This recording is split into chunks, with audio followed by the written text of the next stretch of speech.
ওজন স্কেল কর্পোরেশনের পক্ষ থেকে সকলকে জানাই আন্তরিক শুভেচ্ছা ও অভিনন্দন। আজ চলে এসেছি মধুপুরের কাকরাইদে। তো এখানে একটা ভ্যান ব্রিজ স্কেল দিয়েছিলাম, তো 3-4 বছর হয়ে গেছে। তো স্কেলটা হুট করে এইবার আবার একটু প্রবলেম দেখা দিছে।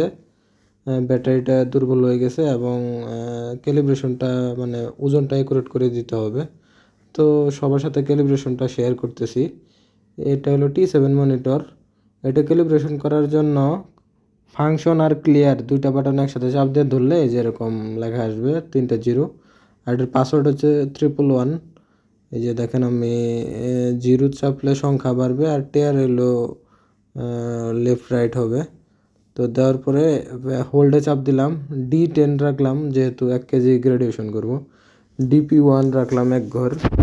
তো আবার হোল্ডে চাপ দিলাম, তারপরে হলো এখন ম্যাক্সিমাম ক্যাপাসিটি কত এটার, এই যে 0 চাপে এটারে 3000 বানাবো, মানে 30,000 বানাবো যেহেতু DP1 আছে, 30,000 বানাবো।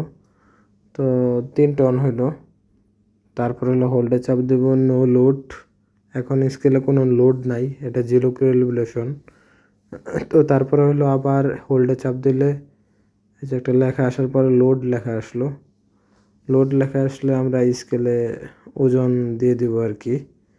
একুরেট ওজন আছে এখানে 101 কেজি। তো 101 কেজি দিয়ে দিলাম। তো এই ধরনের স্কেল যাদের লাগবে স্ক্রিনে দেওয়া নাম্বার যোগাযোগ করে সারা বাংলাদেশের যে কোনো জায়গায় হোম ডেলিভারি নিতে পারবেন। তো লোড দেওয়ার পরে আবার হোল্ডে চাপ দিলাম। এই যে এখন আমরা এটা 101 লিখে দেব। লিখবো হলো 1010, যেহেতু 1 ডিজিট দিছি। এই যে 10, হ্যাঁ। তো তারপর আবার হোল্ডে চাপ দেব, আবার হোল্ডে চাপ দেব।